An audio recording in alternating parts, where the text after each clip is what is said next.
su familia, ¿no? Y el servicio, ¿no? Son tres cosas que tiene que plantearse. Son tres elementos que creo que tiene que estar de una manera bien afirmada, ¿no? Y creo que debe ser, no solamente para el pastor, sino creo que debe ser un principio para todo líder, para todo creyente, ¿no? Dios, la familia y el servicio. Dios, la familia y el servicio, ¿ya? Y el servicio también pensando en el trabajo también, ¿no? ¿No? En algunos es Dios, la familia, el trabajo, y algunos, bueno, y la iglesia, ¿no? Algunos ponen la iglesia primero, ¿no? Eh, o dicen, bueno, Dios, la iglesia, el trabajo y la familia, y al final la familia queda a último lugar, tiene que ser este, en otro nivel, ¿no? Y bueno, acá se están poniendo tres elementos, tres bases de la vida del pastor, o tres amores, como vemos acá, ¿no? En las relaciones que tiene, ¿no? Pero hablando de prioridades, creo que Dios debe estar sobre todo. Dios sobre todo. Después de Dios, la familia. Y después de la familia, ya viene el servicio, ¿no? En la familia está incluido también el trabajo, también, o sea, la responsabilidad de trabajo, los quehaceres, o sea, porque familia tiene que ver con provisión, cuidado, ¿no? Ayuda y todo eso. Entonces, el servicio siempre está después, aunque también está en relación con Dios, ¿no? El servir a Dios, adorar, ¿no? Que es la adoración. Eh, pero siempre teniendo esas prioridades, ¿no? Familia como parte. Recuerden, Noé, Dios salvó a Noé y su familia. Dios sacó a Abraham y a su familia. Moisés salió con el pueblo, pero con su familia. Josué también, cuando se dirige al pueblo, dice, yo en mi casa serviremos al Señor, ¿no? O sea, él y su familia, ¿no? Entonces, siempre está presente ese elemento de la familia, si se dan cuenta, ¿no? Frente al servicio a Dios, entonces primero hay que forjar familia. Es un elemento que fallamos todos, la mayoría fallamos, todos. Creo que nos equivocamos en algún momento. A veces hay otras prioridades que nos hacen dejar a la familia a un costado y entonces los hijos ya pues se crían de una manera, alejados de la imagen paterna o de la madre, o también el cuidado, ¿no? A veces estamos ocupados en otras cosas y los hijos están a su, a su libre albedrío sin alguien que los cuide o los guarde, eh, porque no es lo mismo ser el padre y la madre, ¿no? A menos que pues, el padre y la madre o la madre sean pues también personajes que no son muy adecuados para los hijos, ¿no? De eso creo que hay pocos, en todo caso. Porque de paso también ese es otro elemento, ¿no? No se es padre porque se tiene hijos, sino es padre cuando se forma, se cría. Hay que aprender a ser padre. Y nadie nace aprendiendo a ser padre, o sea, se aprende cuando uno tiene un hijo, ¿no? Y aún así hay mucha gente que tiene hijos, pero no aprende. Lastimosamente nuestra patria, nuestra nación es esa, estas sino las condiciones por la falta de educación, por falta de incentivo, también de oportunidades. Entonces, muchos muchachos al final, y chicas también, bueno, pues tienen sus cosas y tienen sus hijos aislados sin un compromiso formal y encima la forma de educación y el hogar que tienen con poca educación, poca formación, entonces hace que valores y principios estén en cero, ¿no? Esta es la real situación que vivimos en nuestra nación y la gente popular. O sea, ahorita ese es un problema, ¿no? La situación en que se vive y también pues la exclusión, porque el Estado que somos nosotros, somos los que también pues excluimos a las personas, ¿no? Y a ellos entonces buscan la forma de incluirse en el sentido de buscar su propio beneficio, sus propias oportunidades y a veces contra la ley, ¿no? Contra las normas, ¿no? Y rompen con todo, pues, y la sociedad, pues, anda de cabeza. Ese es un problema que tenemos. La corrupción nos ha llevado a eso. Estamos viviendo una cultura de corrupción donde todo se corrompe, todo a lo bueno le llaman malo y a lo malo le llaman bueno, ¿no? Y los jóvenes, pues, están en esa onda. Pero bueno, ahí estamos en ese aspecto, así que hay necesidad que la familia, sobre todo, creo que uno de los elementos que se debe trabajar en la pastoral es ese, ¿no? El énfasis familiar, ¿ya? Otra cosa que también uh, eh, habíamos hablado de la tradición reformada, el llamamiento del pastor y su trabajo principal, que era la enseñanza, la oración, la predicación, ¿no? Y también el aspecto de la autoridad, ¿no? O sea, el pastor como autoridad en la iglesia, que tiene que ver con la supervisión en relación con la iglesia. Esto lo vamos a ver ahora porque eso no lo habíamos tratado la semana pasada, nos llegó solamente a esto. Entonces voy a hacer el resumen de esto hasta que ya vengan los demás, y están dos nada más, pero vamos a trabajar esta parte. Cuando hablamos entonces del trabajo acá, Bray, sí, Brace dice que el trabajo tiene que ver con el ministerio, lo toma aquí a Timoteo, y habíamos hablado de Timoteo, hemos estado hablando de que Timoteo es la base para este tratamiento pastoral. Desde la perspectiva reformada esa es la base. Básicamente de ahí nace todo, ¿no? Todas las cartas pastorales son base para trabajar el ministerio y el ministerio pastoral. Y uno de los aspectos que Pablo menciona a Timoteo tiene que ver en primera de Timoteo con respecto a predicar y a enseñar, ¿no? Y también, claro, la palabra de Dios y la oración. Entonces, la predicación y la enseñanza tiene que ver con la palabra primero, y luego es la oración, ¿no? Decíamos también que desde esa perspectiva, la palabra tiene que ser importante, el servicio de la palabra, la instrucción de la palabra, ¿ya? Y la palabra en la predicación, pero también la palabra en la enseñanza, ¿ya? Y ahora, pero Pablo no se queda con solamente este aspecto de enseñar, predicar y preservar la pura doctrina que él había recibido, sino también dice en otro texto, lo que oísteis y visteis en mí, dicen, eso hace. O sea que está hablando también de acción, ¿no? Entonces la enseñanza que tiene que ver con instrucción, yo hago mucho énfasis también en eso, porque que el Antiguo Testamento, que es la ley, y que algunos rígidamente ponen como a diferencia de la gracia cuando no hay ninguna diferencia,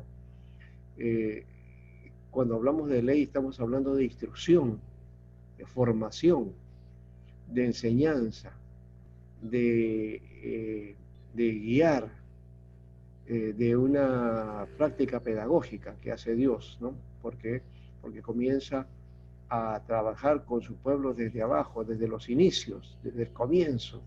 Por eso es una tarea docente pedagógica, ¿no? Eso es la pedagogía de Dios, tratando a Israel, ¿no?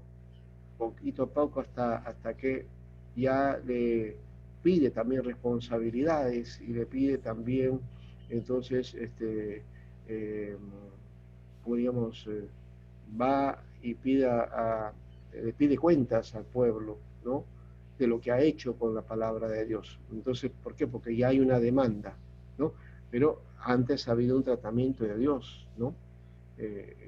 Como cuando quien guía a un pequeñito, ¿no? Hasta que va creciendo y se va desarrollando. Y entonces cuando mayor ya tenemos que responder a esa formación, ¿no? Israel lastimosamente no aprendió. Como no aprendemos tampoco todos los seres humanos en general, tenemos ese problema. Uno puede puede crecer, tener una edad, pero a veces comportarnos como niños, ¿no? Y a veces como bebés también, ¿no? Porque lo embarramos a veces. Y la situación no es tan, tan buena en ese caso. Por eso la Biblia habla de hacer, de acumular sabiduría, ¿no? De llevar sabiduría, y que cada cosa que aprendamos que nos ocurre en la vida, por lo más negativo que sea, lo más terrible que sea, ¿no? Hay que sacar también enseñanzas y aplicaciones que nos van a llevar a una vida mejor, a llevar las cosas de mejor manera y hacer entonces lo que llamamos sabiduría, ¿no? Entonces, ser sabio, una conducta sabia. Y esa conducta sabia tiene que ver con la palabra, ¿ya? y la enseñanza, ¿no? La predicación, oír la palabra, porque dice la fe es por el oír, ¿no? Y oír la palabra de Dios, pero no solamente somos oyentes de la palabra, no solamente nos gusta oír la palabra, no solamente nos debe gustar oír, sino hacer también la palabra. Por eso que Pablo dice, lo que veis en mí, lo que oísteis y visteis en mí, esto haced, ¿no? Ser y hacer, claro, ser primero, ser un hijo de Dios, identidad, formación, arraigo, y luego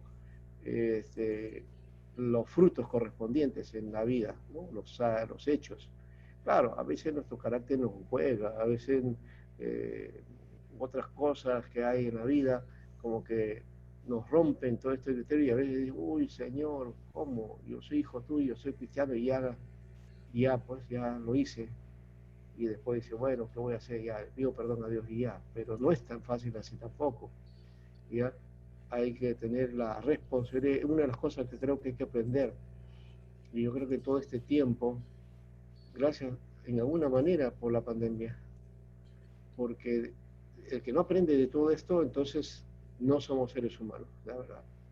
Si no aprendemos de todo lo que está pasando, los seres humanos y nosotros aquí en Perú, hay una generación que no se responsabiliza de nada, le echa la culpa a todo el mundo, a los gobernantes, a las autoridades, a la familia, a los padres, hasta a la iglesia, pero no nos echamos la culpa de nuestros actos, nosotros, de las acciones que hacemos que son malas, ¿sabes? Que están en detrimento, que van en contra de la sociedad, que están en contra de todo el buen vivir. Y eso creo que es necesario plantearlo. Nosotros necesitamos hoy, mucho más que nunca, darnos cuenta de eso. Y como cristianos, sobre todo, el cristiano tiene que hacer mea culpa también y hacer reflexión. O sea, no dice la Biblia que tenemos abogado para el Cristo, pero si confesamos nuestros pecados, dice, Él es fiel y justo. Así que yo una de las recomendaciones que siempre hago es que al terminar el día, en la noche, cuando ya estamos durmiendo, se supone que hemos orado, pero también a solas con el Señor ahí, pensar todo lo que hemos hecho, todo lo que hemos hecho durante el día. ¿Qué algo por ahí ha habido que haya sido un error, una falta, una falla?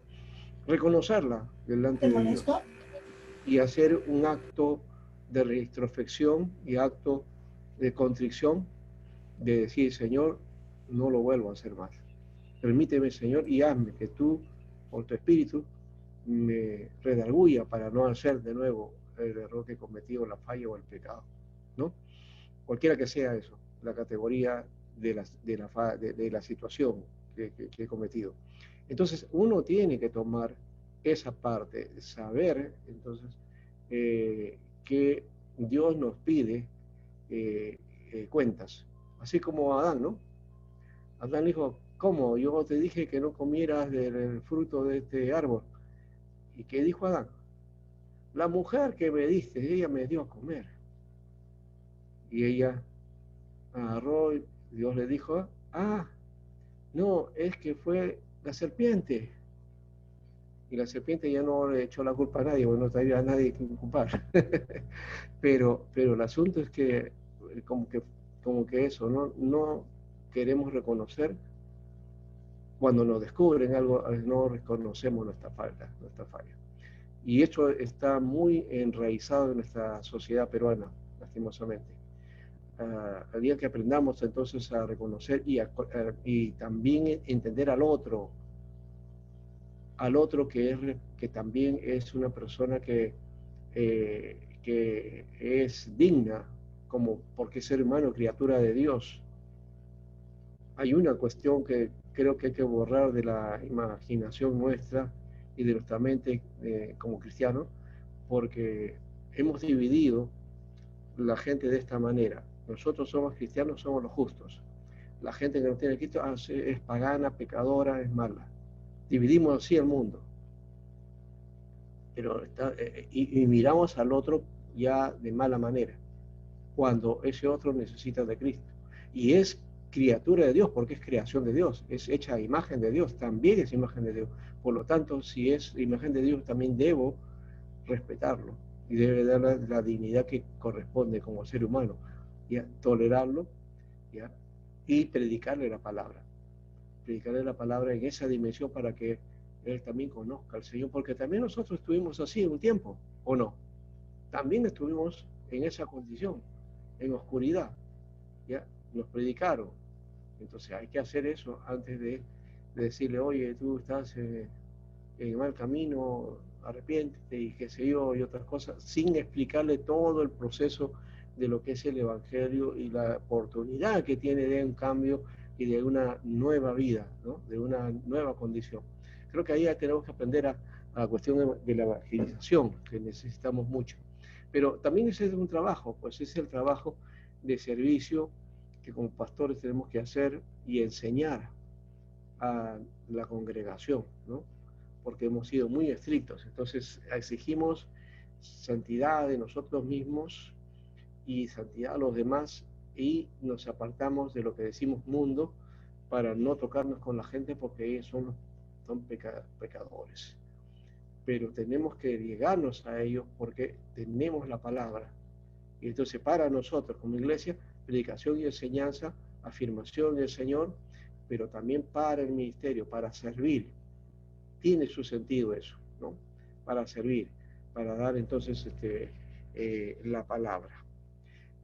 Otro que habíamos mencionado y que faltaba, el llamamiento, ya hemos hecho esto hoy día no lo estoy escuchando, no estoy escuchando esta palabra, ni tampoco esta formación del llamamiento, ¿ya?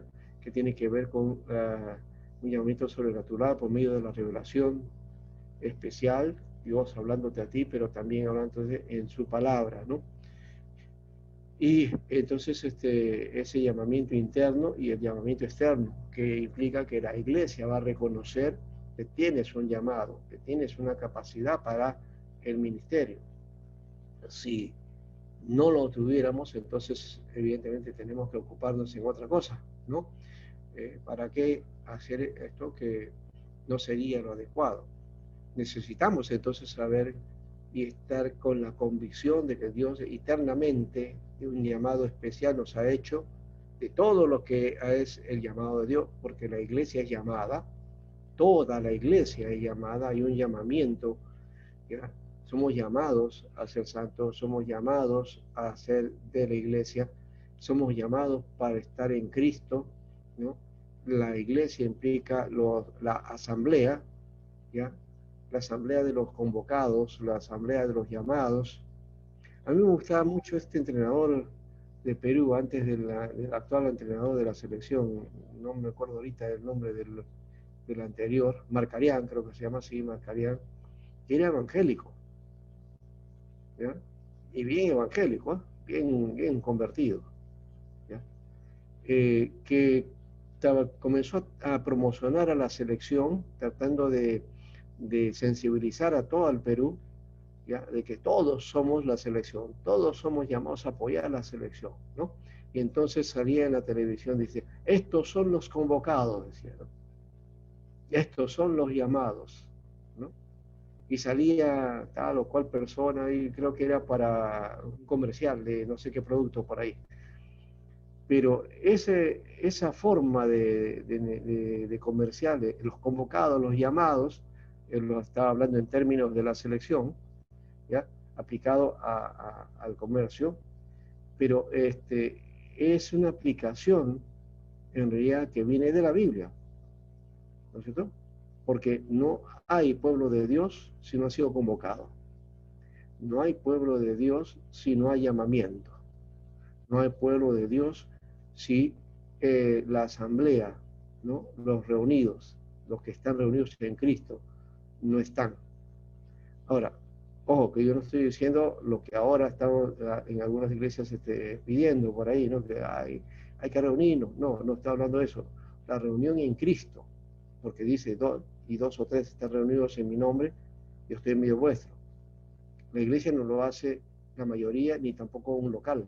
La iglesia lo hacemos nosotros, los que somos hijos de Dios, los que hemos sido llamados a esa iglesia, a ser parte del sacerdocio universal, que es la iglesia.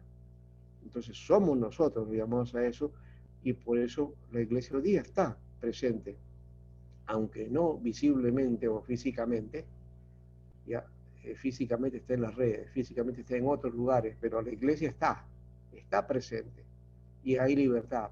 Puedes cantar, alabar a Dios. Ayer me gustó, estaba viendo dos lugares en un tiempo que por ahí a un amigo mío que es de la iglesia de Dios, un pastor, estaba cantando cánticos pero antiguos, ¿no?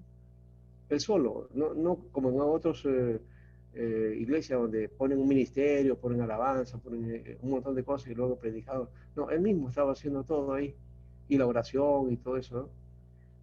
Y luego en otro momento, unos muchachos que han sido seminaristas y que ahora son pastores en Trujillo. La esposa de él estaba cantando, alabando al Señor, ¿ya? A su gusto. Yo decía, bueno, por ahí le falla algunas cosas en la nota, pero y luego se vuelve, qué bien, no se nota mucho. Dije, lo bueno, lo importante es que está alabando y que lo está haciendo en una dimensión, ¿ya?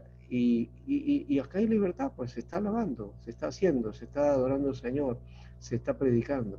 Entonces no hay eso que algunos dicen que no, nos han cerrado las puertas o el caño, no, mentira, hay libertad en ese aspecto. Solamente tenemos que cuidarnos porque la cuestión es de emergencia de salud.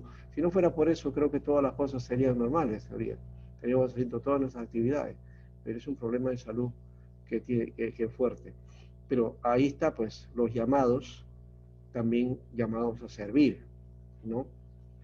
Entonces, no solamente el pastor da su vida por sus ovejas. Jesús dio su vida por las ovejas. El pastor también lo da.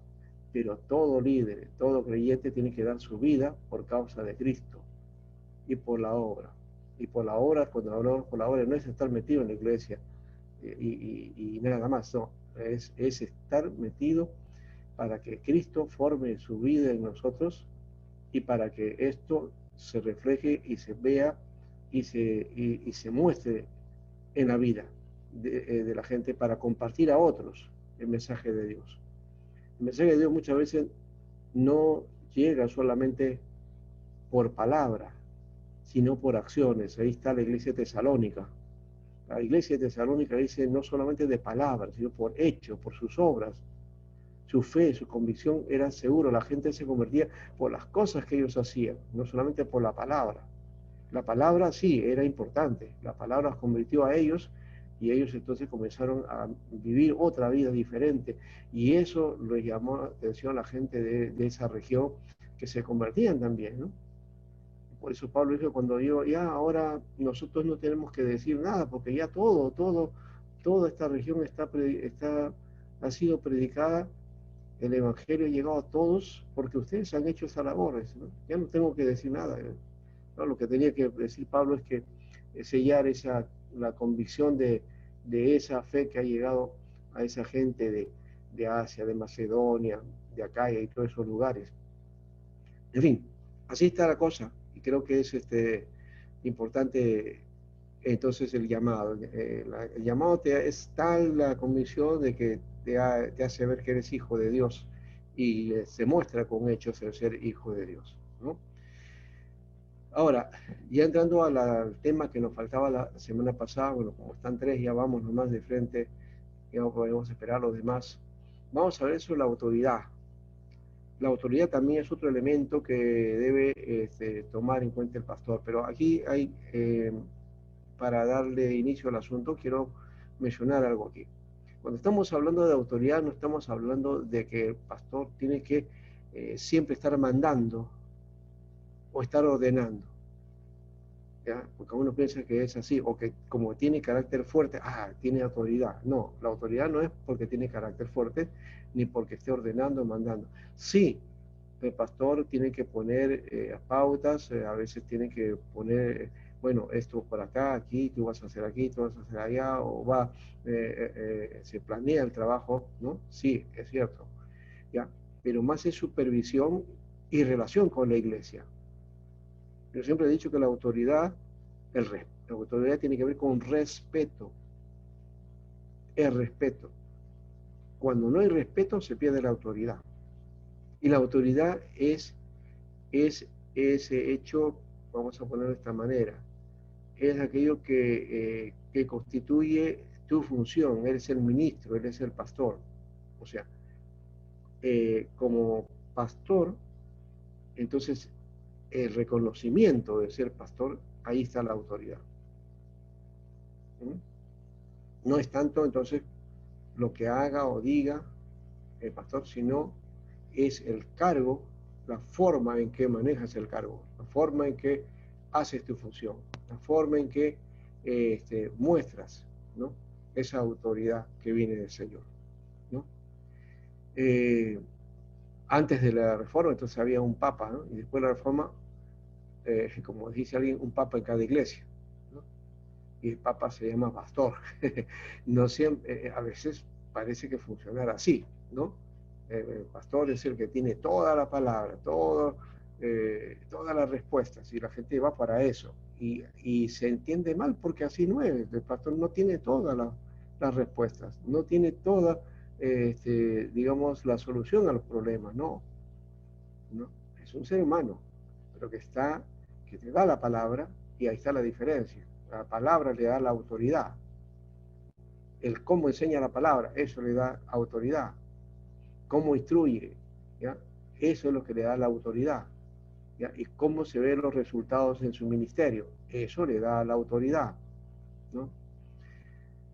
Así que hay que hacer la tarea con buen ánimo, ¿no? Con buen ánimo, ¿ya? Eh, va a haber cuidado porque la gente va también a discutir si estás haciéndolo bien o no, ¿no? Si te aceptan 100% debes ir. Eso, como seres humanos, tenemos ese problema, ¿no? Y algunos por ese mismo motivo, entonces plantean un gobierno de mano dura, ¿no? Para que nadie diga nada, ¿no? ¿No? Entonces te vas ganando un grupito y después vas haciendo tal cosa aquí, ¿ya? Y te formas una figura ahí, y entonces es difícil de llegar al pastor. Pero que alguien diga algo en contra, inmediatamente ya hay un servicio de inteligencia ahí que este, detecta eso y disciplina, ¿no? Esa no debe ser la figura, esa no estamos en un partido político ni tampoco estamos en un cuartel militar, ¿no? Hay que tener cuidado. Más allá, si aún pudiéramos estar, tuviéramos quizás, digamos, formación militar, hay que tener cuidado, ¿no?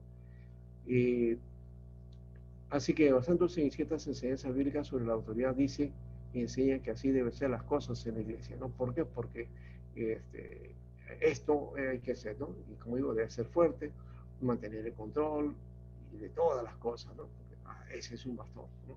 No que se le escapa nada. Oh, pero olvídese si a un pastor se le escapa algo por ahí, ya, ¿no? Viene ya la situación.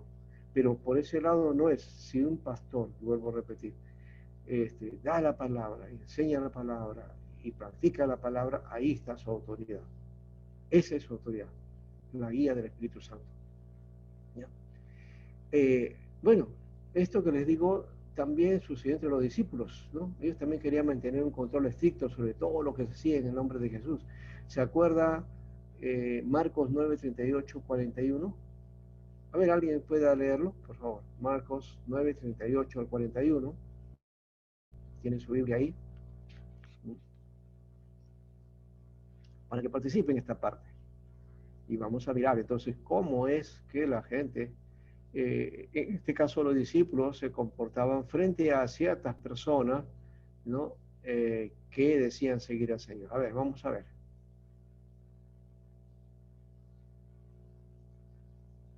Marcos 9, 38 al 41. El que lo tenga, abra su micrófono y compártalo, léalo.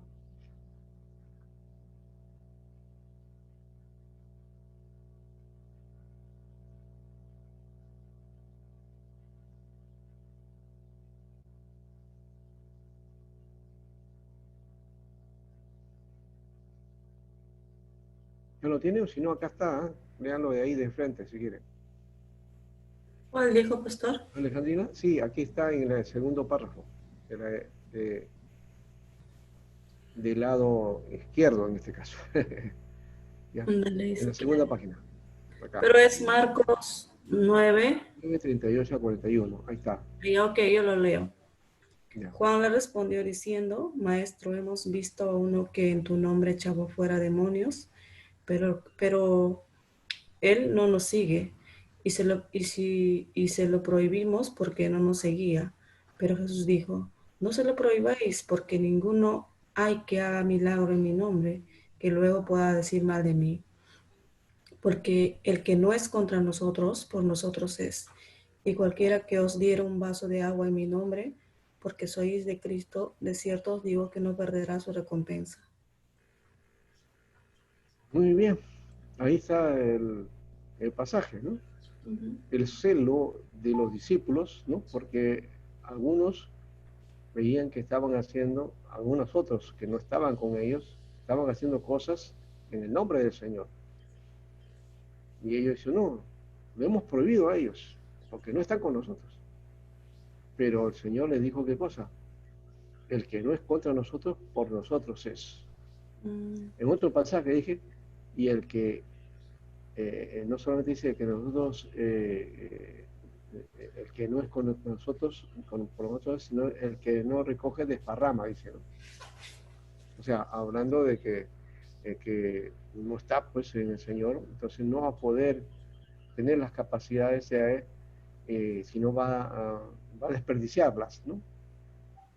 Entonces aquí hay una importancia en este aspecto de que dice, si así des un vaso de agua en mi nombre, dice, porque soy de Cristo, de cierto os digo que no perderán su recompensa.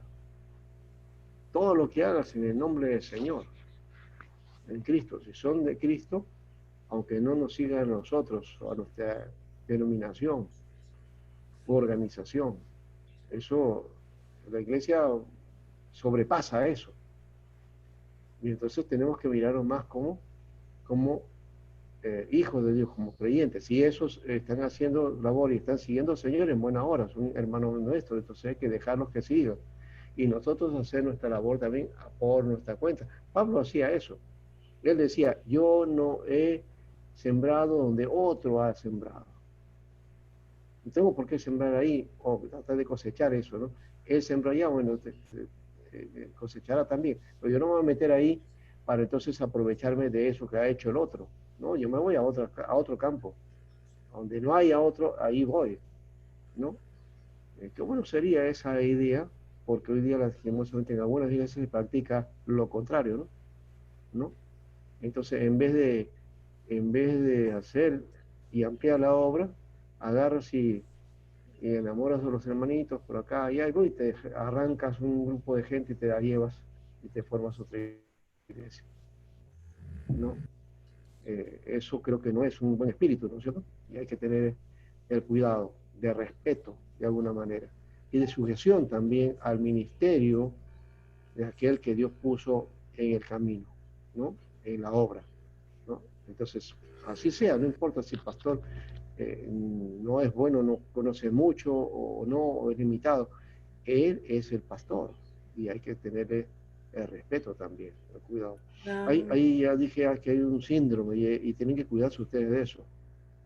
El síndrome que tienen los estudiantes de seminario, vienen a estudio al tercer, cuarto año ya, entonces ya no miran ni escuchan el mensaje de la misma manera, ¿no? Y entonces ya le ven los defectos del pastor, que esto no dijo, que dijo y que no dijo, y ya estamos cuestionando. Ya no estamos escuchando la palabra, estamos mirando por otro sector. ¿Y cómo lo podía haber hecho yo? O sea, ya. Entonces, no, se equivocó, yo lo podía hacer mejor. Y no, es falso, porque cuando tú vas a estar en el ministerio, en la tarea, también te vas a equivocar. ¿Quién no ha cometido errores? ¿Quién no ha fallado? ¿Eh? Nadie puede decir yo soy infalible, ¿no?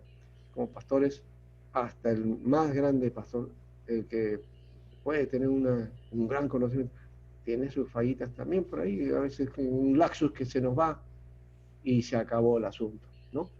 Y esperamos que no sea un laxus que sea de falsa doctrina, ¿no?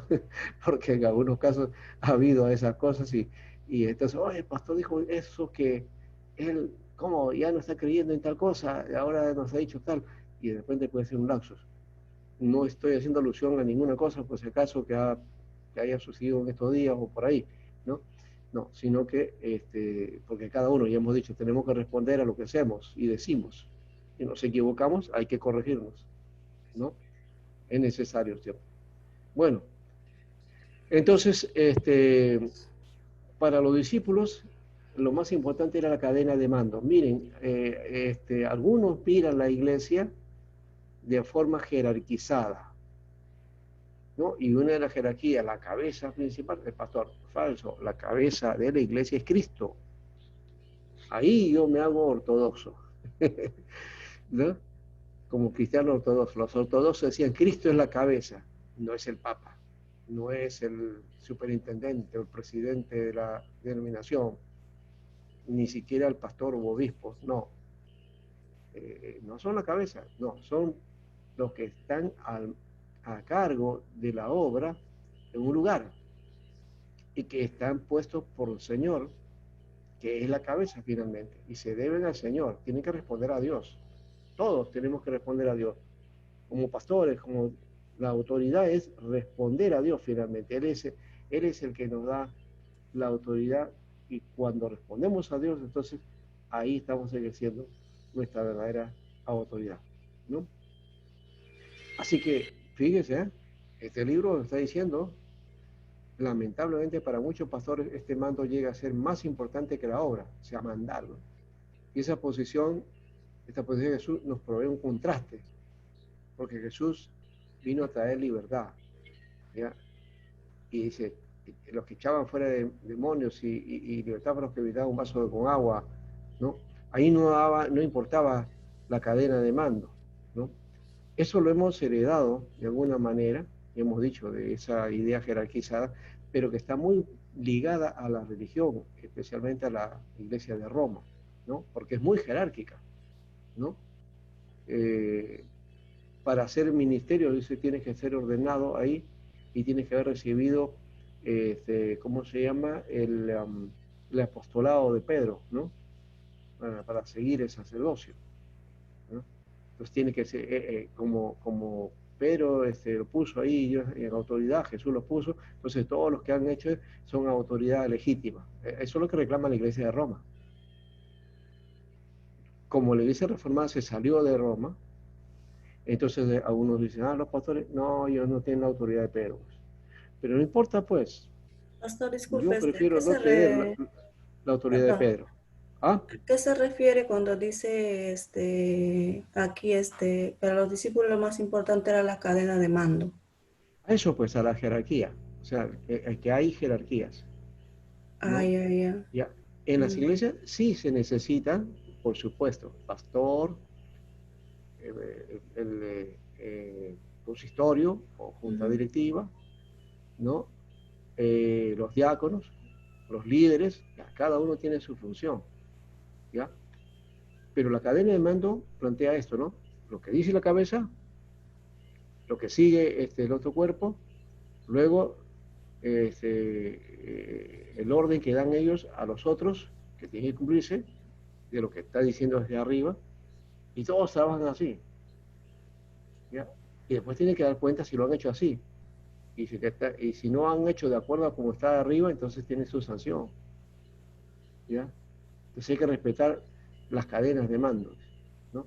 Por Mm. ejemplo, ya, en una iglesia, ya, quiero consejería con el pastor. No, no puede el pastor, te va a atender esto porque primero tiene que ser con tal líder o con el pastor de zona. Ahí tienes que hablar, él tiene que hablar contigo primero, ¿ya? Entonces, para que llegues al pastor, tienes que pasar por uno, por el otro, para poder llegar al pastor. Esa es la cadena de mando, ¿te das cuenta? ¿Y así ¿Ya? debe ser? No, es lo que justamente Jesús rompe, pues. Ah, ok. Jesús está rompiendo eso, ¿ya? Entonces está rompiendo esa idea de que no debe ser así.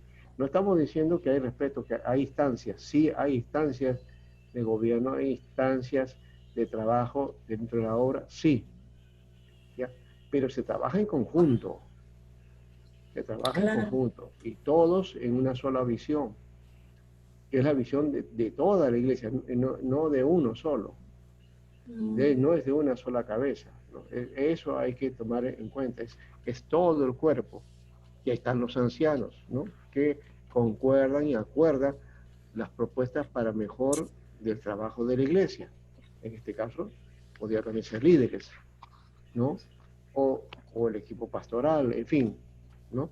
Entonces, no está solo, el ministerio, el pastorado, no debe ser como llanero solitario, ¿se acuerdan?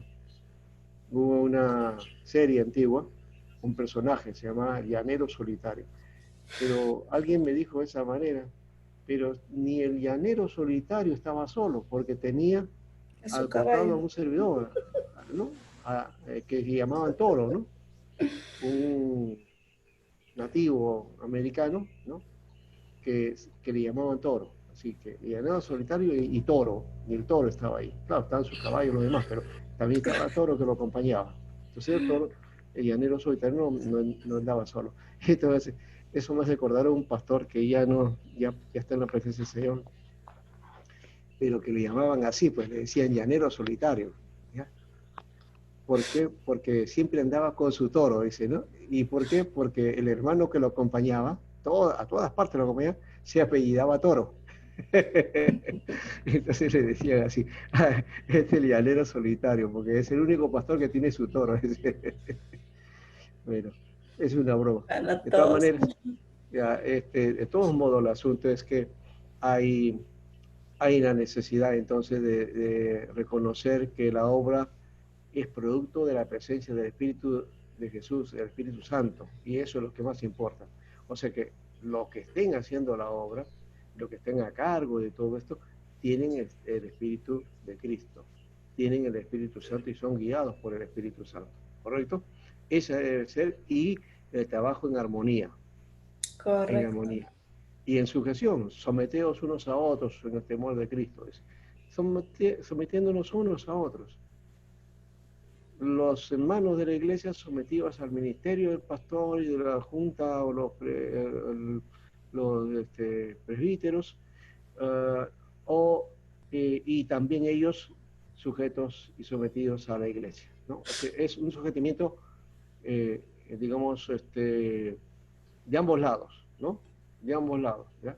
Tanto ¿Qué, del que dirige como tanto que al que está, digamos, como parte de la congregación. Sí. ¿Y qué se puede hacer cuando un miembro no se quiere someter a lo que el pastor manda o lo que dice? Bueno, es que ese es el tema que trabajamos, pues es mandar. El asunto es el sometimiento tiene que ser en amor. No se trata de someterse porque le mandan. Ahora, hay que tener cuidado, claro, hay creyentes que no quieren obedecer Esa es y no rebeldía, ¿ya? obedecen. Claro, eso es de rebelde. Entonces ahí hay que trabajar un poco más con ellos, acercarse más a ellos, ¿no? Porque la idea es más bien al revés, es agarro a alguien no quiere, pues entonces lo disciplino, le pongo esto, lo saco, lo pongo en la banca, qué sé yo, ¿ya?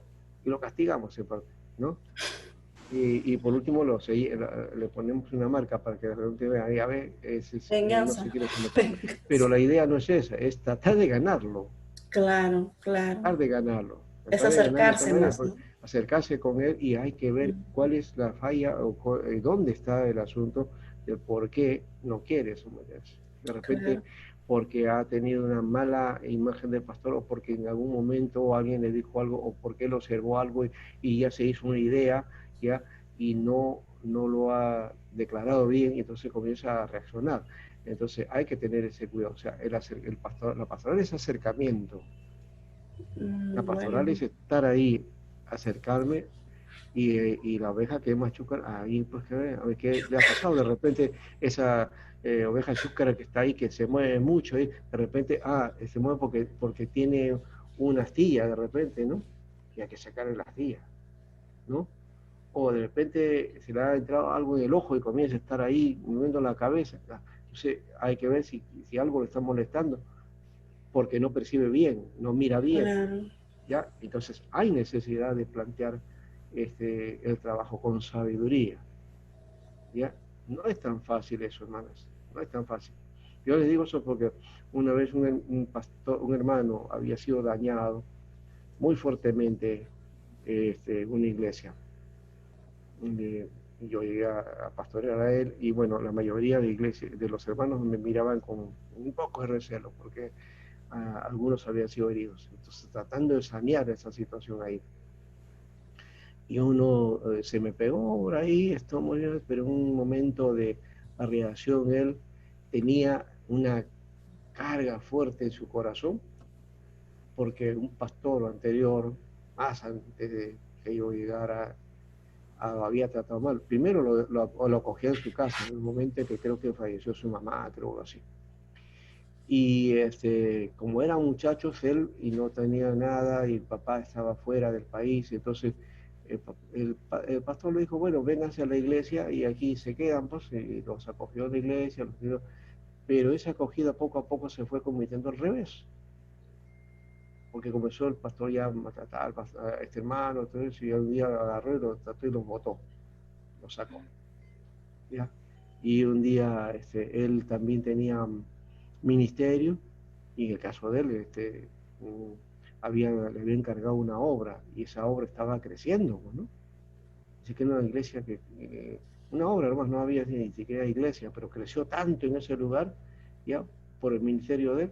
Un día le dice que no vaya allá y lo cita a la iglesia un día domingo. Y ahí el día domingo en la iglesia agarra y habla a la iglesia y le dice un montón de cosas como si él hubiera hecho algo en contra, que él estaba haciendo un trabajo ahí y que se quería robar la iglesia al pastor y le echó culpa de todo. Al final él dejó todo eso y quedó herido, muy Mm, herido. Y entonces un día así, de pronto viene y destalla, pues se le hizo una catarsis conmigo, dijo de todo y tenía una concepción de los pastores terrible, terrible, terrible. Y me lo dice a mí, como si yo fuera el que le hubiera hecho daño. Y yo, sabiendo ya en base a algunas cosas, y esto último que le estoy diciendo yo me enteré después, ya dejando el ministerio después, pero, pero que él había sido herido, yo sabía. Entonces yo le dije, mira, mi hermano, todo lo que has dicho tú, la forma que te has expresado es para disciplinarte, está para expulsarte. Pero yo no voy a hacer eso, no voy a hacer eso, porque yo sé que tú estás herido. Tú opinas así, pero yo no soy así, le digo. Y yo te voy a demostrar eso, no soy así. Como tú dices, no soy como esos pastores, como los que te dieron. Deja que el Señor le guíe, deja que el Señor responda. Y déjame que te conozca. Y también déjame que yo te dé a conocer quién soy yo. ayudar. Y ¿saben qué? Es increíble porque él llegó a ser mi tesorero. Llegó a ser uno que ayudó en el trabajo después, ¿no? Mm, Y hasta ahora, porque cuando fue me busca, me llama por teléfono, estamos en contacto, ¿no? ¿Ya? Y entonces está agradecido por eso, ¿no? ¿Por qué? Porque Claro. yo lo restauré y hoy día está haciendo su labor de nuevo. Pues eso de que él estaba en una obra grande, eso me lo contó después él, ya con los años. Me dijo, ya pasaba, sí había sido esto, ¿no? Ya pues, y justo hablando de que el llamado, porque él es un dirigente, trabaja en la RENIEC, tiene un alto cargo él. Pero decía, pero pastor, tengo también una obra, ya, en mi casa se ha formado un grupo y está creciendo. Me dice, bueno, yo usted ha llamado para esto, para hacer la obra, ¿no? Y tiene ese llamado, pues, y me contó todo esto, sí, ahí me dieron esa obra y creció, me dice, ya. Entonces, y lo que está subiendo ahorita también está creciendo. Bueno, esto es antes de la pandemia, ¿no? Ahora no sé cómo irá, pero de todas maneras, el asunto es que estaba mostrando que haya evidencias. Y él decía, no, yo no quiero ser pastor, yo no voy a ser pastor nunca, decía. Y a veces veo, y el Señor te está llevando por ese lado. De repente sale siendo pastor también al final, el todo, ¿no? Bueno, entonces, pero también decíamos esto, y estamos en el asunto de esta autoridad, el pastor cristiano debe imitar esa actitud de Jesús en cuanto a su ejercicio de autoridad en la iglesia, ¿no? O sea que sí, que debe haber una buena organización, una buena planificación, pero la autoridad que ejerce el pastor debe ser para librar, desarrollar y hacer florecer, ¿no? Hay que saber desatar entuertos también. Hay mucha gente herida en esta iglesia. Y en el camino ese, nosotros mismos herimos a nuestros familiares, a nuestros amigos, también, ¿no? Cierto. Y hay que reconocer eso también, porque tenemos nuestras fallas. Necesitamos entonces ser, usar el ministerio, voy a utilizar una palabrita que se utilizaba dentro del mundo carismático y pentecostal, el ministerio de liberación. ¿En qué sentido? Librar a la gente de esas ataduras que tienen, de rencor, de odio, de cosas que tiene adentro y que se las ha causado y que hemos sido tropiezos nosotros también, ¿no? Entonces necesitamos hacer eso, eh, porque podemos hacer. Yo también puede ser que alguien por ahí va a decir, sí, el pastor me ha dejado, ¿no? No porque hizo tal o cual cosa o dijo tal cosa, tomó esa tal actitud. ¿Por qué? Porque a veces fallamos. ¿Cuánta gente no va, a veces sale molesta de paso, sale molesta de la iglesia y tú le dices, bueno, ¿por qué no viene a la iglesia? No, es que porque el pastor no me saludó, no me hizo caso, no quiso saber nada conmigo. Y el pastor debe haber Me estado de dejó en repente, visto. sí, pues debe haber estado, no se dio cuenta, porque sucede. No nos dimos cuenta o de pronto sí la persona quería hablar con nosotros, pero no le hicimos caso en el momento, ¿no? Y no es porque ¿no? De repente estaba haciendo otra cosa y lo acercamos, justo llegamos en un momento en que no era el momento para atender. Y la oveja tiene que entender eso también, ¿no? El miembro de la iglesia tiene que entender eso. Entonces lo buscaré en otro momento. No, no es porque el pastor no quiera, de repente se le pasó también, ¿no? No, vamos a ver eso en ese sentido, porque también hay de los otros, sí, cierto, hay unos que más recurren a unos que y dejan a otros, sí, hay eso. Y eso de hacer acepción de personas, podemos habernos equivocado en el camino también, ¿no? ¿Ya? Y sin darnos cuenta hemos actuado de ese modo también. Así que hay que librar, hay que entonces también desarrollar, es decir, fortalecer, ¿no? Hacer que crezca la persona, que desarrolle, ¿no? En la iglesia se necesita crecimiento. El crecimiento no solamente es cantidad, sino también calidad, es decir, ir creciendo en la palabra, ir creciendo y desarrollando en el camino cristiano, ¿no? En el fortalecimiento del Señor. Y a veces nos detenemos, ¿no? Hoy día como que parece que en la pandemia todos estamos como que decreciendo, ¿no? En vez de desarrollar estamos creciendo, algunos piensan así, entonces como que siento que mi cristianismo se está yendo abajo, que no sé cuánto, me siento la presión, ¿no? Y ahora que no puedo hacer todo, no tenemos libertad, nos quejamos, y en fin, ¿no? Y no estoy hablando de la casa solamente de la gente común, ¿sí? También es de la gente de la iglesia, ¿no? Y cuántas cosas a veces suele pasar de la misma iglesia, y en las redes se nota eso, uy, las cosas que se dicen, lastimosamente, y de creyentes, ¿eh? Hay que tener ese cuidado. Ahora, y hacer florecer, sobre todo, o sea, dar fruto, que dé fruto la gente, que haya calidad de vida, y el fruto debido en su vida, en sus conductas, en sus acciones. Eso creo que es la mejor recompensa de un pastor. Si una persona crece y llega al liderazgo, se forma y va creciendo y va alcanzando cosas, eso debe alegrarnos a nosotros los pastores. ¿Ya? Es lo mejor. Y si uno de la congregación se quiere ser pastor, también animarlo para que sí, vamos, tenemos que ayudarlo también, ¿no? Y a incentivarlo y verlo luego más adelante en el fruto, haciendo su labor en el ministerio. ¿Saben? Hay una cosa que yo les quiero compartir, que es parte de lo que yo, ¿por qué hago esto? Es porque yo, y creo que lo voy a contar en otro momento, pero bueno, yo hago la tarea de enseñar, ¿sabe por qué? Porque he visto que es un resultado mejor. ¿Ya? Desde la iglesia lo he visto, porque he visto gente, hermanos, que han pasado ahí cuando yo estaba enseñando desde los cursos en la iglesia, academia bíblica, escuela teológica por extensión, en fin, las tareas que se hacían ahí, y luego los veía en ministerio, y luego los encontraba ya pastoreando. Yo era simplemente un miembro de iglesia que hacía de maestro en la iglesia, pero ellos ya estaban pastoreando, y me ponía contento por eso, me decía, ese que ahora está de pastor, yo lo enseñé, decía. Yo le sembré ahí, ¿no? Y en parte algo de formación, porque ya se fue al instituto bíblico, lo demás, claro que sí, pero yo seguía en mi tarea, ¿no? Y como vi que eso era la forma, entonces bueno, ahora tengo que prepararme yo también.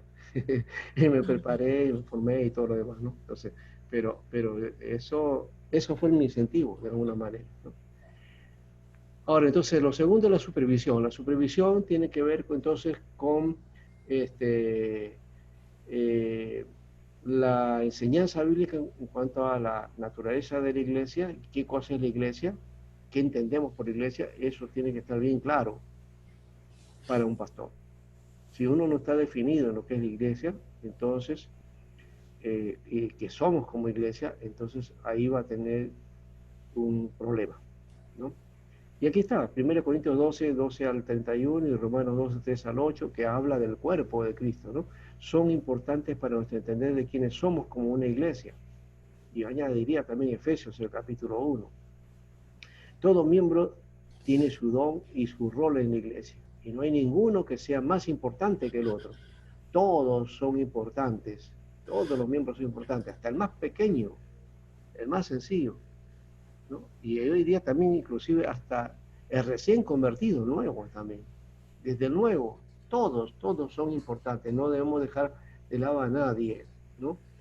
No porque sea rico, no porque es pobre, no porque este tiene educación, este no lo tiene, este vive Todos en por una igual. mansión, el otro vive en una casita pequeñita o una chocita, no, todos tienen importancia, todos son importantes en la iglesia, Así es, ¿no? así es.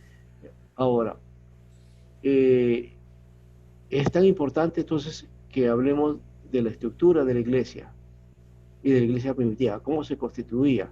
Y recuerden que había ahí, y yo creo que empezamos hablando de eso, ¿no? De los ancianos y los diáconos, ¿no? En el liderazgo estaban ancianos y diáconos, ¿no?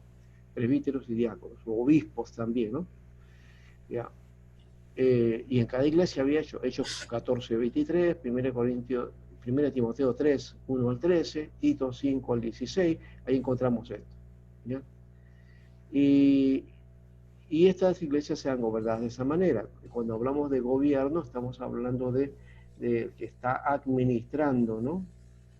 Está dirigiendo en un sentido, ¿ya? Pero que está guiando, esa es la idea, del que guía, ¿no? Del que cuida, del que supervisa. Entonces, este, la otra fuente de experiencia humana que nos lleva a esto, ¿ya? Es que todo el mundo sabe lo que puede pasar cuando uno o unos pocos llegan a tener mucho poder o mucha autoridad. Y lastimosamente ese es mucho de lo que adolece hoy día en la iglesia. ¿Por qué? Porque en la iglesia hay grupos de poder muchas veces. ¿No? No debería ser así, ¿no? Y hay, es evitar eso, que toda la autoridad descanse en manos de un grupo pequeño, o de uno o de unos pocos. ¿Ya? Es la autoridad representativa, en el caso de las juntas directivas y en la junta y en el consistorio, son representativos.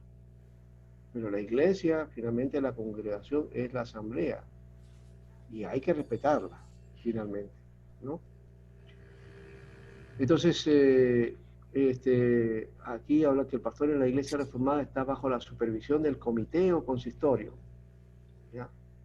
El consistorio, que es compuesto por ancianos y diáconos, provee esta supervisión, ha sido de parte de la iglesia, porque la iglesia ha sido la que ha elaborado esto, y esta supervisión es una supervisión completa, incluye la doctrina y la conducta del pastor, y el pastor también enseña, y también el pastor como guía o presidente también está elaborando su tarea de supervisión también para con el consistorio, porque él lo preside finalmente, ¿no?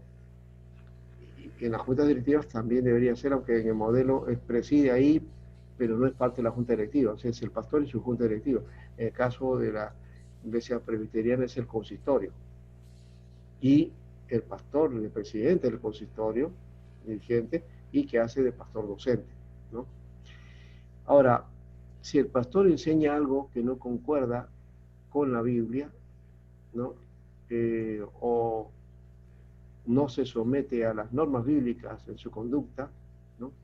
La iglesia, por medio del consistorio, tiene el derecho y el deber de llamarle la atención y tratar cada área problemática. El pastor que no se somete a esta supervisión no hallará lugar ninguna en otra iglesia reformada, ¿no? ¿Por qué? Porque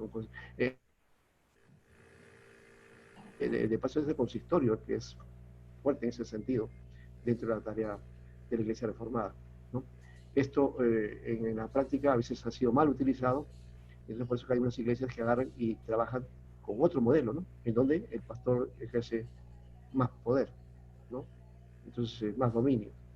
¿Ya? Entonces juegan con juntas directivas o juntas administrativas, y entonces el pastor ejerce toda la carga y él es el que indica, bueno, con qué grupo va a trabajar, ¿no?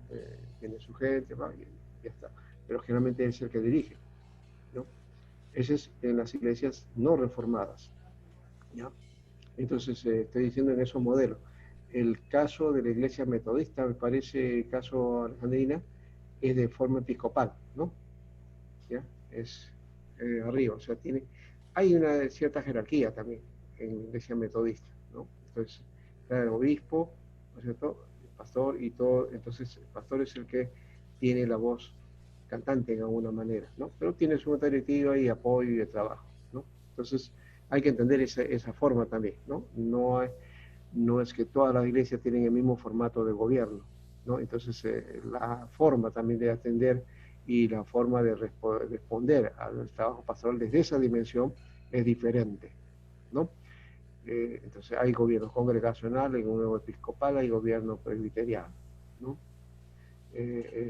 También hay otros tipos de, ahora se han metido lo gerencial, ¿no? O el modelo empresarial, ¿no? Ya esas son otras novedades que hay por ahí que aplican a algunas iglesias. Bueno, entonces el tercero es que la relación con la iglesia. Dios pide a todos sus hijos que sean humildes, ¿no? Y también el pastor debe ser humilde en ese sentido, también un servidor, ¿no? Y muy bien, ahí están algunos textos bíblicos para esto. Y Pablo dice, digo pues por la gracia que me es dada, mira lo que él plantea, ¿no? La gracia que le ha sido dada, que a cada cual que está entre vosotros, que no tenga más alto concepto de sí que El el que que debe debe tener. tener, sino que piense de sí con cordura, ¿no? Conforme a la medida de fe que Dios repartió a cada uno. sea que ese es el principio en el cuerpo de Cristo. Nadie debe tener más alto concepto de sí mismo. Ningún pastor se debe arrogar que es más que la congregación o que está más arriba, ¿no? En una oportunidad, hace muchos años ya, creo que estaba joven todavía, alguien, la esposa de un pastor, hablando por ahí en un momento, me mencionó ella diciendo esto: no, nosotros los pastores estamos arriba de la congregación, estamos muy arriba, no debemos estar en la misma dimensión, en el mismo nivel. Pastores estamos arriba, la iglesia está más abajo. Entonces ella miraba de esa manera, desde arriba hacia abajo. Y yo decía, no, eso no es así. El pastor debe estar al mismo nivel con los miembros, en el sentido de que, claro, quizás solamente sube un poco arriba para mirar cómo están las ovejas, para percibir, supervisarlas, pero tienes que estar pegadas a ellas, ¿no? Y estar junto a ellas, porque si no, porque si se pone arriba y los miembros, las ovejas, ¿no?, están más allá, ¿cómo las voy a atender? ¿No? Si alguien está necesitado, entonces tengo que estar ahí, en el mismo espacio, para tratar de ayudarlo, ¿no? Entonces, creo que había una concepción un poco diferente, ¿no? En ese aspecto yo decía, no comparto esa idea. No, yo creo que el ministerio debe ser al ras del suelo. El ministerio pastoral es al ras del suelo. Tiene que ser en el mismo campo, no es de escritorio. Y no debe ser tampoco de púlpito solamente, ¿no? O sea, solamente el púlpito y la predicación. Y ya después me voy. Recuerdo también de algunas iglesias, y esto ocurrió en una iglesia grande, que el pastor el día domingo terminaba la alabanza todo y aparecía el pastor. Aparecía. Muy bien. Hacía sus cosas, predicaba, hacía llamado, la gente se convertía, hacía la oración, muy bien. Terminaba, boom, salía y desaparecía. Nadie lo veía, ni cuando entraba, o sea, él no estaba en la puerta, nada, no, desaparecía el pastor, o sea, no estaba para la gente. ¿Ya? Me parecía algo raro esa y le digo, es en una iglesia bastante grande, era en un cine, ¿no? ¿Ya? En la época de los 80, por ahí era. ¿Ya? Entonces venía y parecía, venía el pastor, aparecía para predicar y después desaparecía. Y después ya no lo veías hasta el siguiente domingo, porque para la consejería, eso era también batallar, no lo podías encontrar fácilmente. Tenías que pasar por la secretaria y tenía que tener una cita y en la cita, separar la cita, que era más o menos entre 2 a 3 meses. ¿Ya?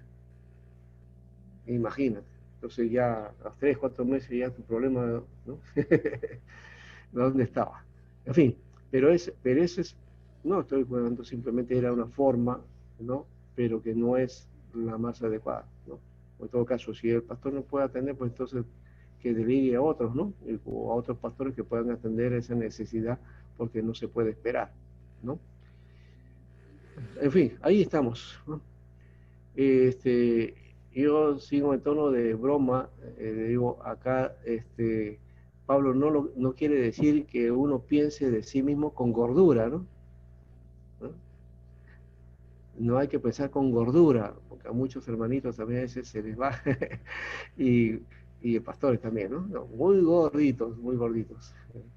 Yo me acuerdo de un pastor misionero coreano, otro movimiento, él decía que los pastores cubanos no están dedicados, no están consagrados. ¿Por qué? Porque son muy gordos, decía. Muy gordos, muy gordos. Tienen que ayunar, decía. Y hay que hacer la tarea, entonces, de dedicarse al Señor. Pero en fin, eso es una, una forma de expresión que yo lo tomé a una broma, en algún sentido. Bueno, en el mundo ustedes saben que hay abuso de poder, ¿no? Ya eso es pan del día. Esto con el Ministerio de Salud, por ejemplo, ahí se nota ese asunto en los hospitales, la atención, todo eso es una asunto. Ahora, nos toca a los líderes cristianos proveer un modelo de conducta sincera y humilde.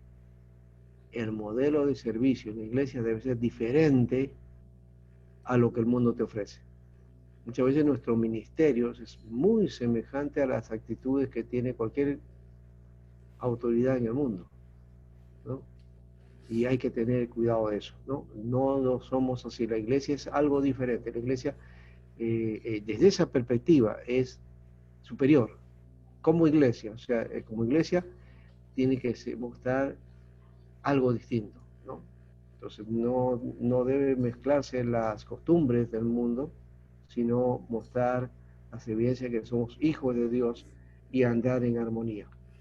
Entonces, sinceridad, conducta sincera, sincerarnos, ¿no?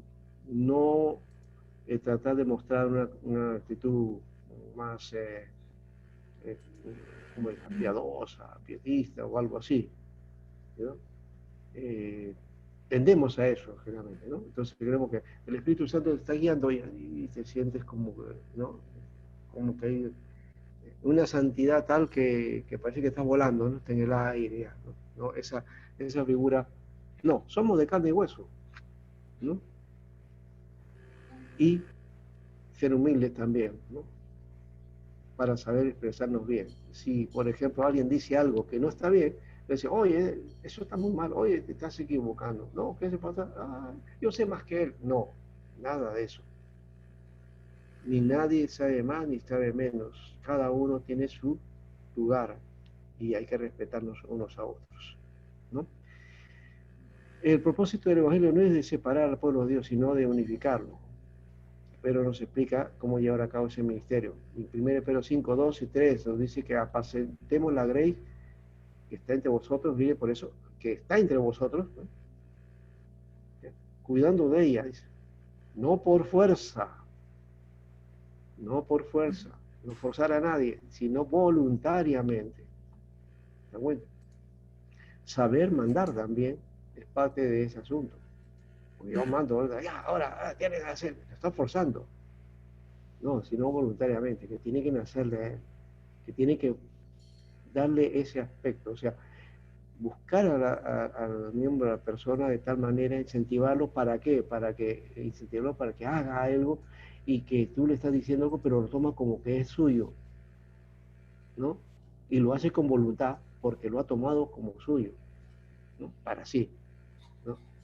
Eso creo que ahí hay que usar un poco de psicología y también hay que usar un poco de don de gente también, ¿no? De cómo convencer a la gente y a mostrarle que lo que está haciendo lo está haciendo porque a él le gusta hacerlo, no porque lo está mandando. Y lo va a hacer bonito, lo va a hacer con gusto, ¿no? Entonces, eso es, bueno, ustedes saben, por ejemplo, que ocurre, bueno, no sé si ahora ocurrió esto, pero un tiempo atrás, no mucho, dice que en Japón la gente eh, que quería hacer huelga o lo que quería reclamar, ¿no? Beneficios y todo eso, ¿ya? No hacían huelga, no salían a la calle o hacían cartas o asambleas, ¿sí? No. Dicen que los trabajadores agarraron y se quedaban más tiempo a trabajar, ¿ya? Y allá pues en la industria lo que había es que ellos estaban planificados ya para una cantidad de ganancia y de producción y de ganancia. Pero si tú te pasabas de la producción, entonces tenías que bajar tus ganancias, bajar eso, y eso no es lo que venía al empresario.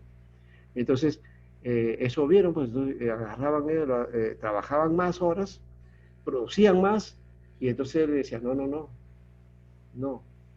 Entonces agarraba al empresario y qué cosa hacía, les incentivaba, ¿no? Y al final salían pagándoles lo que pedían, ¿no? O por lo menos le subían el sueldo a lo que quizás no todo, pero le subían el sueldo para que, bueno, entonces llega su hora y produzcan lo necesario para poder ellos ganar, ¿no? Entonces ese juego era, por lo menos entiendo que era de ahora, no sé cómo será la figura, no sé si ha sido general de esos aspectos, pero sé que en algunas empresas así se manifestaban a unos trabajadores, ¿no? Hoy día, si tú le haces trabajo acá en Perú y trabajas más, uy, qué bueno, el empresario quiere más todavía, ¿no? Y no te da para más tampoco, ¿no? Bueno, dice entonces que no es por ganancia deshonesta. Esa palabrita también es, ¿cómo se ve ganancia deshonesta? Algunos piensan, yo recuerdo que aplicaron algunos de que ganancia deshonesta es que tú no debes ganar más que un profesional, decía, un pastor no debe ganar más que un profesional. No, si la iglesia puede y tiene la capacidad, ¿por qué no? Pagarle lo que corresponde, ¿no? ¿Ya? Eso no es ganancia deshonesta. Ganancia deshonesta es agarrar y hacer mal uso del dinero o indebido o tomarlo, ¿ya? O hacer falco, qué sé yo, o también ofrecer cosas que no son correctas, ¿no? Entonces hay que tener ese cuidado, ¿no? O que hagas un negocio que no venga bien, ¿no? Entonces ganancias honestas, pues va, ¿no es cierto? ¿Ya? Es como el caso de que en algunas iglesias, ¿cómo podíamos hacer en algunas iglesias cuando estaba, me acuerdo, el narcotráfico fuerte en la selva? Ya, yo me acuerdo que estaba estudiando y un pastor nos decía, vayan a tal lugar, decían, ya, 3 meses y ya tienen para su carro y para iniciar de la casa. ¿Por qué? Porque ahí pagaban bien, decían, ¿no? ¿Y por qué? Porque había narcotráfico. Y muchos traficantes agarraban y iban del pastor y decían, pastor, acá está, tome, construye su casa, no, construye la iglesia, ¿no? Porque había plata, No, pero eso sería ganancia deshonesta, ¿no? ¿O no? no, Marí. Eso es ganancia deshonesta, o sea, no, nada por el robo, nada por lo malo, nada por Si lo te sirvo, chueco. te voy a servir tibio. Entonces, tiene que ser con ánimo pronto, no como teniendo señorío, dice, ¿ves? Ahí está, no dominando a la gente, sino estando al cuidado de ellas y siendo, por otro lado, ejemplo. Esa es la idea, ser ejemplo de la Grey. Ahí está la figura, ¿ya? Mostrarnos como modelo. Pablo decía, ¿no? Imitadme a mí como yo imito a Cristo. Dice. Entonces, como él imitaba a Cristo, él decía, sigamos el modelo. Pero podemos decir nosotros eso, imítenme a mí. Al final, ¿saben qué? La gente va a seguir imitándonos a nosotros.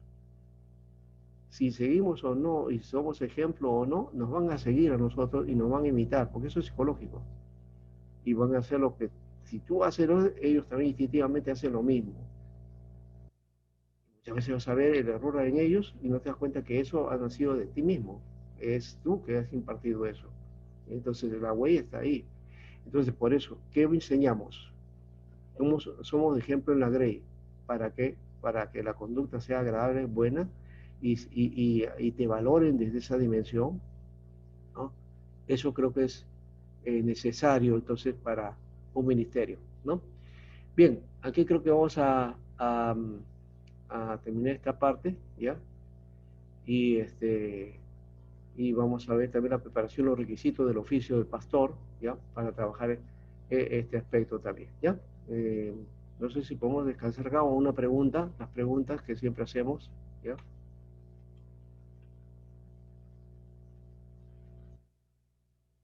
¿Se ve esto?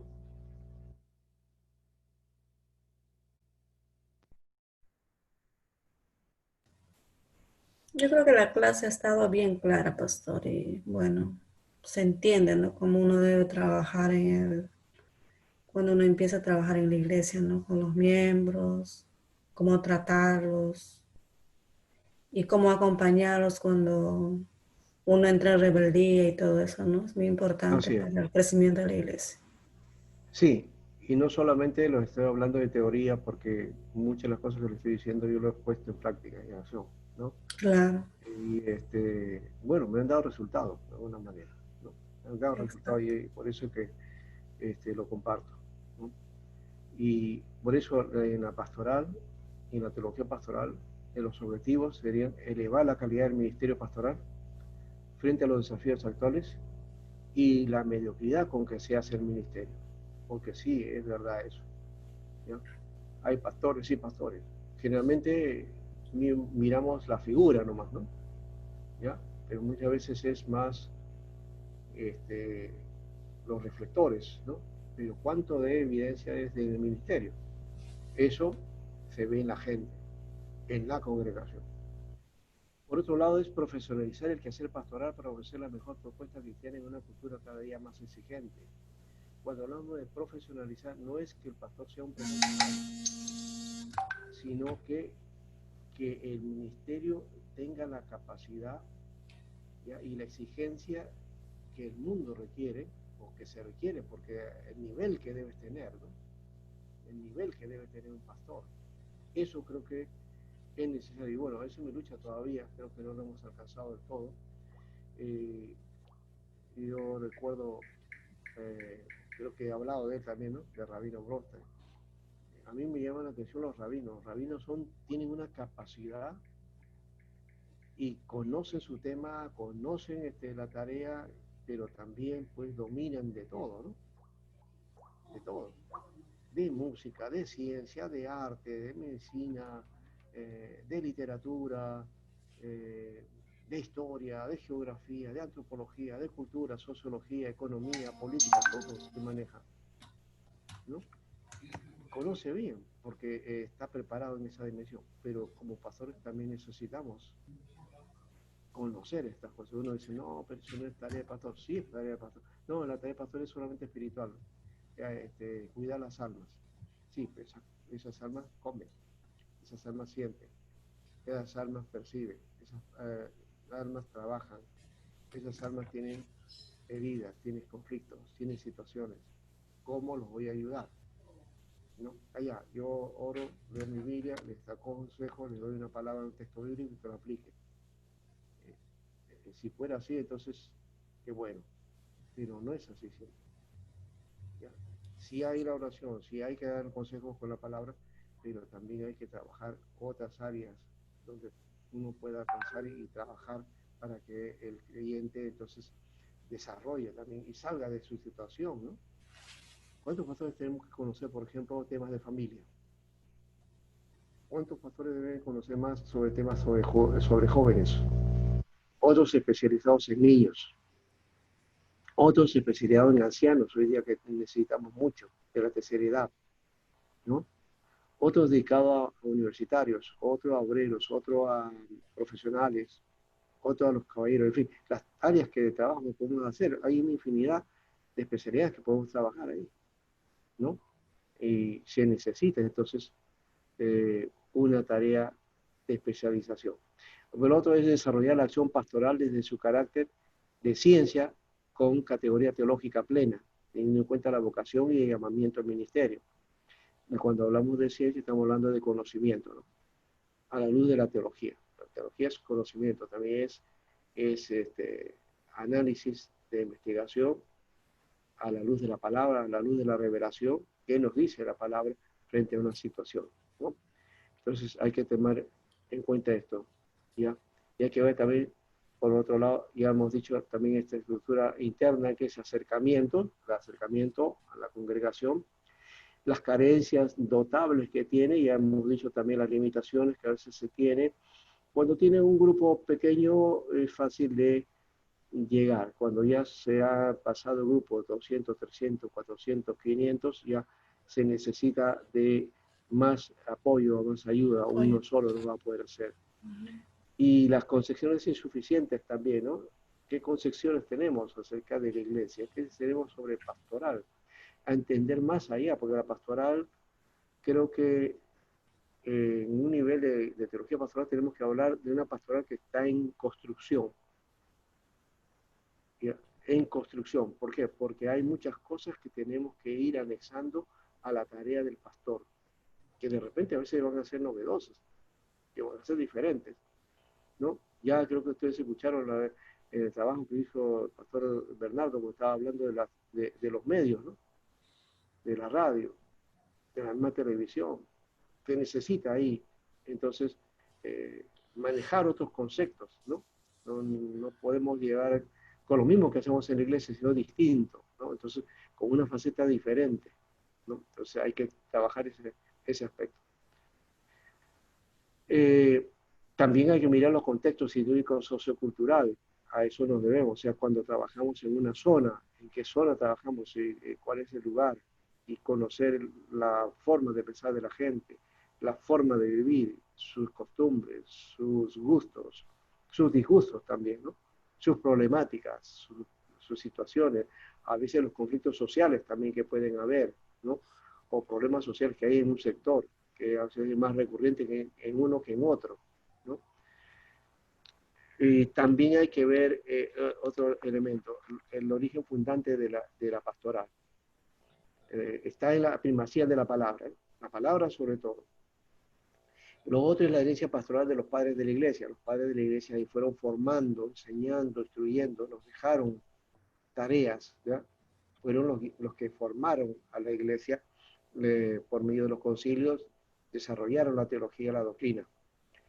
Lo otro es la experiencia de Dios, ese encuentro con Dios, la experiencia con Dios es necesaria. Luego la neumatología y la pastoral, o sea, la guianza del Espíritu, conocer al Espíritu Santo, ¿no?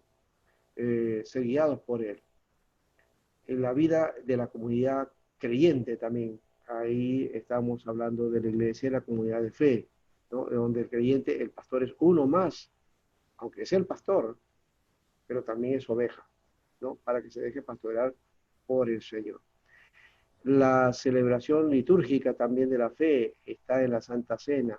Hoy día tenemos nosotros en el culto también, ¿no? El culto, el servicio, adorar a Dios. Eso creo que es importante también, eh, sea que estemos en un lugar o como ahora, ¿no? Desde las redes. El ministerio de los pastores de la iglesia también es necesario, la teología plantea el ministerio y que este ministerio entonces tiene que mirar con visión, ¿no? ¿No? Tratando de ver todo lo necesario para hacer una buena tarea y labor pastoral.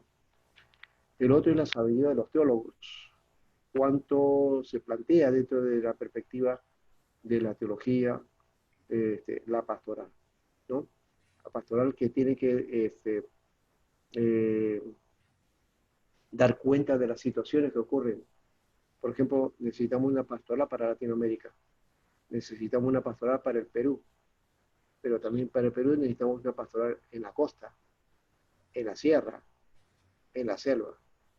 Son diferentes figuras, y eso solamente poniendo a 3 regiones. Si podemos las diferentes formas en el sur, en el norte, ¿no? No es lo mismo la Madre de Dios que Iquitos, ¿no? O no es lo mismo que Cusco que Huaraz. Son formas diferentes, ¿no? En nuestra propia cultura tenemos diversas formas de expresión, ¿ya? Y entonces ahí es donde tenemos que ver cómo la iglesia se va a ir representando en cada lugar y hay que hacer una pastoral de esa dimensión, ¿no? Entonces, si estamos haciendo pastoral en el campo, en la parte rural, no podemos hacer pues una labor como si estuviéramos en la ciudad, ¿no? ¿No? Y tampoco podemos llevar a una persona del campo a la ciudad sin que conozca todo el elemento de qué cosa es una ciudad, ¿cierto? Entonces, no estamos discriminados, sino que hay contextos diferentes, ¿no? Sí puede ser que una persona que venga del mundo rural se afirme y haga un ministerio finalmente dentro de la ciudad. Mire, le doy el ejemplo, el caso de David Wilkerson. No sé si algunos han escuchado de David Wilkerson. Bueno, David Wilkerson fue un pastor que era de un estado rural en Estados Unidos, en una ciudad, pequeño pueblo, ¿no? Un pueblo pequeño, campesino, iglesia. Él era pastor de una iglesia así, de pueblo. Un día él siente por el espíritu irse a Nueva York, ve las noticias de las cosas, cómo están, ¿ya? Y se va a Nueva York, ¿para qué? Para predicarle a los, ¿cómo digamos? Esto es, a los grupos de jóvenes que estaban en la delincuencia, ¿ya? A un sector terrible de Nueva York, ¿no? Donde estaban pues los latinos y todo eso, pero que elegían, ¿no? y habían pues grupos de delincuentes que tenían sus propios nombres y, todo, y ahí él va y les enfrenta. ¿Ya? Un pastor de un pueblo rural se va a la ciudad a predicar a esta gente que era terrible. ¿Ah? Y lo hace y lo logra. Y gana a uno, a la clave de la cabeza de todas esas bandas que había, Nicky Cruz. Y creo que sí han escuchado hablar de Nicky Cruz. Y Nicky Cruz habla de eso. ¿Ya? Han hecho hasta una película, ¿no? La Cruz y el Puñal. Ahí está, vean, escúchenla, véanla. Está en YouTube la película. ¿Ya? Como la La cruz y el Cruz, puñal. Cruz y el Puñal. Sí, ahí esa es la El historia puñal. de David Wilkerson, ¿ya? Y cómo gana a Nicky Cruz y a todos los jóvenes de las bandas juveniles de Nueva York, ¿ya? Un ministerio que se llegó a conocer como Teen Challenge, o sea, desafío juvenil, ¿ya? Que aquí en el Perú vendría a ser el Centro Victoria, ¿no? El Centro Victoria es como, o sea, fundó el Centro Victoria, fue formado ya en ese lugar, en Teen Challenge, ¿ya? Desafío juvenil. Entonces se ganó y solucionó un problema social de las bandas y de la delincuencia juvenil que había en Nueva York, ¿no? Eso lo hizo un pastor, digo, de un pueblito. Entonces, bueno, sí, hay cosas. Cuando tú eres guiado por el Señor y puedes hacer unas cosas, y él y después tuvo una iglesia grande, formó una iglesia en Nueva York, se llama el Tabernáculo de Brooklyn, formó un seminario, Instituto Bíblico, o sea, es una tarea bastante interesante, ¿no? Muy bien, entonces no estamos expresando nada, se dan cuenta, o sea, decimos sí, hay cosas que a veces suele suceder y Dios hace su maravilla y utiliza a quien quiere, pero no solamente a quien quiere, sino a quien está dispuesto para hacerlo, ¿ya? Así es. Y no importa si venga de la puna o si venga de cualquier lugar, pero si está dispuesto, pues Dios lo va a utilizar. ¿Amén? Bien, Amén. vamos entonces al descanso y volvemos después. ¿Ya? Ok, 15 minutos. gracias. Ya.